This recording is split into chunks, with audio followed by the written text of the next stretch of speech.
Welcome to Founders Future, a podcast by Closers.io, where we dive into the journeys of innovative entrepreneurs and explore the road ahead for them and their companies. I'm your host, Karyn Vadnais, and in each episode, we'll uncover the stories behind successful startups, the challenges faced along the way, and the strategies driving their future expansion. Today, we're excited to have Safir, the CEO of Optimum Human-Centered Solutions, joining us. Optimum HCS is transforming the HR consulting space by helping businesses mitigate risk and achieve sustainable growth. So let's jump right in, Safir. Welcome to Founders Future. Karyn, thank you so much for having me. I have been looking forward to our discussion, our time together today. I think it's high time that such a discussion take place around the topic, especially as it relates to the changing dynamics of the world we live in and the importance of prioritizing the human connection. Yes, absolutely. I am so excited to have you on today. So let's go back to the start. What specific HR challenge or gap in the market really inspired you to found Optimum Human-Centered Solutions? Very good question. I would have to say that at the very beginning, I saw a gap in the market for HR consulting services that go beyond basic administrative tasks. Many organizations fail to recognize the strategic importance of their people and the struggle to align their HR practices with their core business objectives. So I founded Optimum Human-Centered Solutions, originally called Optimum Human Capital Solutions, to help businesses unlock the fullest potential of their human capital by providing strategic and full and transformational HR solutions that directly drive business success in the areas of profitability, growth, and overall organizational outcomes. Yeah, thanks so much. That belief really for me resonated so deeply because it was personal, as it was informed by my experiences advocating for my children, one who is autistic, another who suffers mental health challenges. And having to advocate for them is really where I saw firsthand the power of support and empowerment and how we can help to cultivate an environment that works for everyone. Amazing, amazing. That is really incredible. I'm curious when it comes down to how the company and the services with the offerings have really evolved. For example, have you shifted the types of HR solutions that you provide or like the industries that you serve since launching? I have. From an industry perspective, it's a bit agnostic. I service companies across multiple industries and have not really shied away from entering new industries that I have not previously worked in. But initially, Optimum Human-Centered Solutions focused on providing best-in-class HCM solutions, which incorporated systems and workflow design, implementation work, and optimizing of implementations and platforms to improve HR efficiency and even reduce costs. But over time, we've begun to expand our offerings to include a broader range of strategic HR services. And that includes things like talent management, organizational design, and change management. And that's because we recognize that these are crucial drivers of employee engagement. They're crucial drivers also of productivity and ultimately of business performance. I firmly believe that long gone are the days of relegating HR to being a task rabbit. It's really important that companies begin to emerge by recognizing that HR is a strategic function. And so I help HR to find their footing in that way so that they can begin to provide comprehensive HR transformation through the services we offer so that they are increasingly recognized that the investment in their people is essential for sustained growth and competitive advantage. Incredible. Yeah, that's really important when it comes to business. And it sounds like you have evolved throughout the time since you have started. And with over your 20 years of experience in HR, I know you touched on some of the experiences within your background that's really shaped your approach to building this business, but Do you mind diving a little bit deeper in that within your experiences? Sure. In my experience, I have, over these 20 years, as you pointed out, I don't know if I look my age, but I tend to believe that I don't. Nevertheless, though, my background really as a senior HR executive at companies like Zealous Healthcare, LG Electronics North America, they really gave me firsthand experience with the challenges that organizations face with managing their human capital and really leveraging the untapped potential of HR to drive business outcomes. I saw the need for more strategic and technology-driven approaches to HR to inform ultimately my vision for Optimum. My experience of leading large-scale HR transformations, as an example, and driving organizational change have been crucial because they've shaped really our service delivery model, focusing on results-driven solutions, operational excellence, and really a deep understanding of the connection between people practices and business success. Even when the data is presented, it's still a challenge oftentimes for leaders to make that connection without having that lived experience. So my personal experiences have also reinforced my belief in the importance of creating a supportive and inclusive environment where employees thrive. Oftentimes employees are surviving day to day. They may not necessarily love their job. They know that it's a means to a paycheck, but we really want to cultivate environments and help companies cultivate environments that translate into increased innovation and productivity. Yes, yeah, that is really incredible with what you're doing when it comes down to HR and building that connection within. It's not just a job that you're doing, like you want to find purpose within it. And that comes with the structure that you're able to bring in. Many founders, they hit a moment where they question everything. Did you face a low point while building Optimum HCS, and how did you really push through that? I absolutely did. I definitely did. In my early days, for example, convincing companies to make this type of investment in strategic HR was really a challenge. And it's because there weren't really that many use cases that could be looked back on as an example of success in that area. So many times these leaders would view HR as a purely administrative function and didn't see the direct link to revenue and profitability. And it's hard to. There's different industries, different types of companies.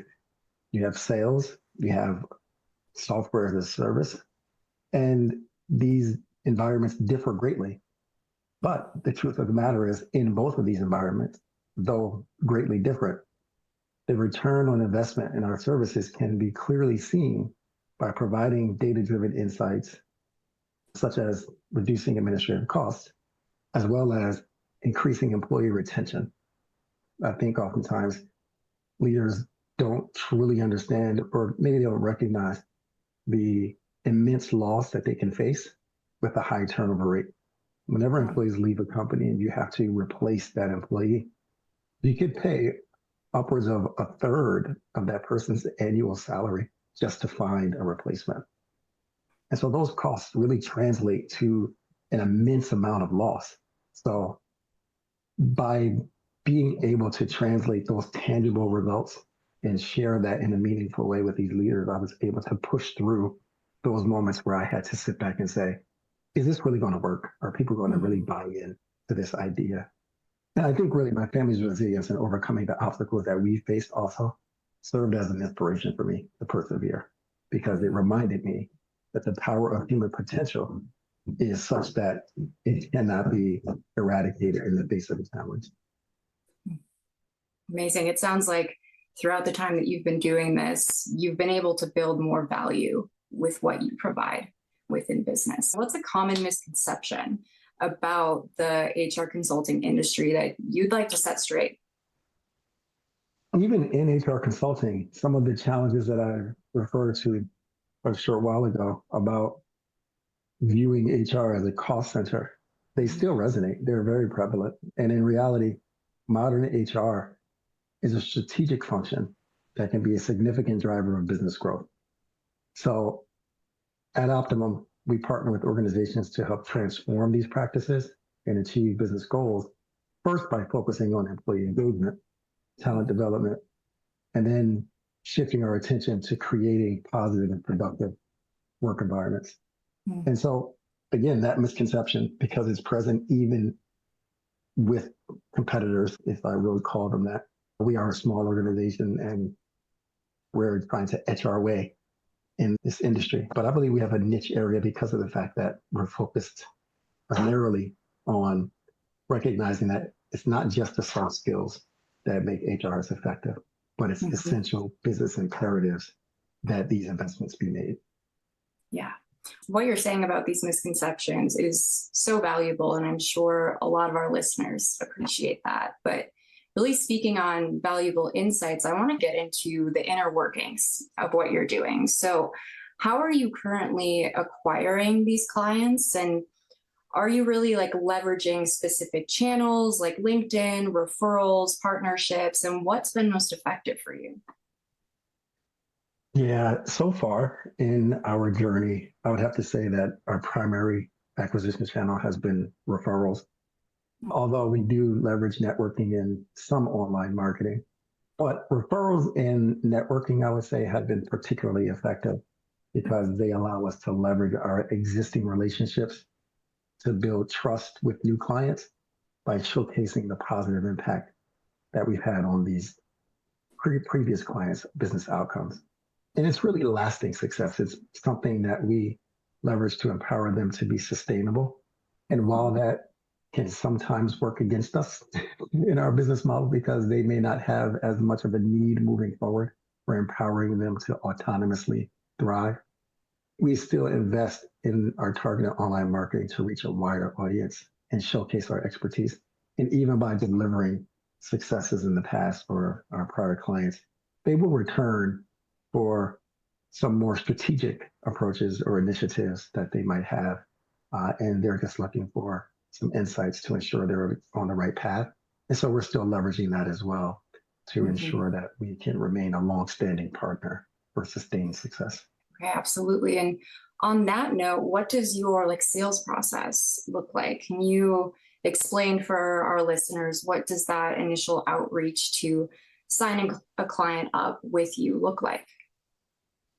So for us, our sales process typically involves an initial consultation, and we use that time to really understand a client's needs and their business objectives. And again, we do prioritize business acumen. So the initial conversation is centered around what business outcomes they're seeking to achieve, as opposed to which HR challenges they are facing. And then once we better understand that, and then we dive into some of the HR norms that they perhaps have in place, we put together a proposal that outlines our recommendations for solutions and associated pricing. And after they've had time to digest that, we schedule a final presentation and oftentimes go through a negotiation phase where we're able to offer perhaps some priority items, and we can take some added value items off if necessary. But most times clients are leveraging the entire proposal that we offer and move forward at that point. But we do focus on building strong relationships with potential clients, demonstrating this value of our services through a consultative approach. And then we tell our solutions to meet their specific needs. And we always emphasize how our recommendations will contribute to their bottom line. Again, because by improving employee productivity, reducing costs, and ultimately optimizing their company culture, we're ultimately helping them enhance their competitive edge as a company. I love that. It sounds like you are customizing a roadmap for each business and person that you're working with. So it's not just generalized, right? That is absolutely correct. Okay. And if you had to say, what is the biggest bottleneck to growing Optimum HCS right now? Would you say it's lead generation, converting prospects, delivering services, or things like that? I would have to say the biggest bottleneck is scaling our team. to meet the increasing demand for our services, because we maintain high standards of service and delivery, and we ensure that our consultants have the expertise to align people practices with each client's unique business goals. But that sometimes comes at a cost, because when new business arrives, we will either need to shift focus or sometimes need to quickly create added capacity, which could include tapping some prior consultants who perhaps only work with us part-time so that we can leverage them to really cover some of the new business. But we do focus on recruiting and training top-tier HR consultants. We're not just relying on the expertise that these consultants bring to the table from their lived experience. We want to make sure that they are approaching it from the optimum way to produce optimum results. Mm-hmm. And so that's particularly seen in areas like HR technology implementation. We have our own spin on project management, as an example, organizational design, and change management. Love that. On that same note, Safir, let's talk vision. So what are the top priorities for scaling Optimum HCS over the next, say, like 6 to 12 months? Are you wanting to really focus on expanding those services, entering new markets? Let's dive a little bit deeper into that. Sure. So our top priorities over the next 6 to 12 months include expanding our service offerings in strategic HR consulting and HR technology solutions to meet the evolving needs of our clients.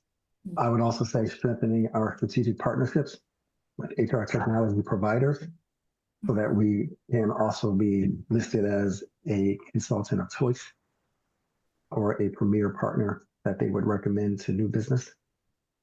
And investing in technology to improve our service delivery capabilities.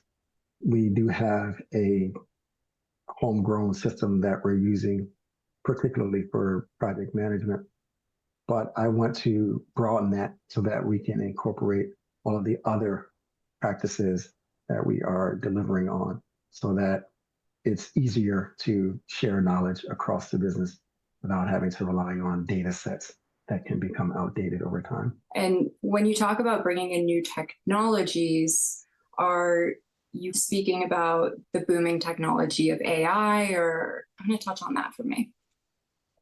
Yes, so AI is definitely a factor. That's one area that we are incorporating more almost every day. And we want to leverage that to really improve not only the services we're offering, but even what we're providing clients to use moving forward, so they can leverage things like predictive analytics, as an example, to better assess when employees are likely to leave or perform well. And then they can leverage those insights to inform their decision-making process at the same time. I love that. So it sounds like you're really kind of positioning yourself for the future and what lies ahead.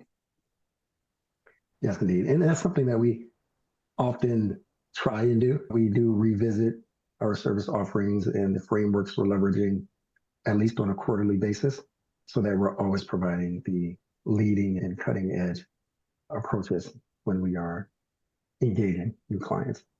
Yeah, that makes sense. Before we wrap up, I have a few more questions for you.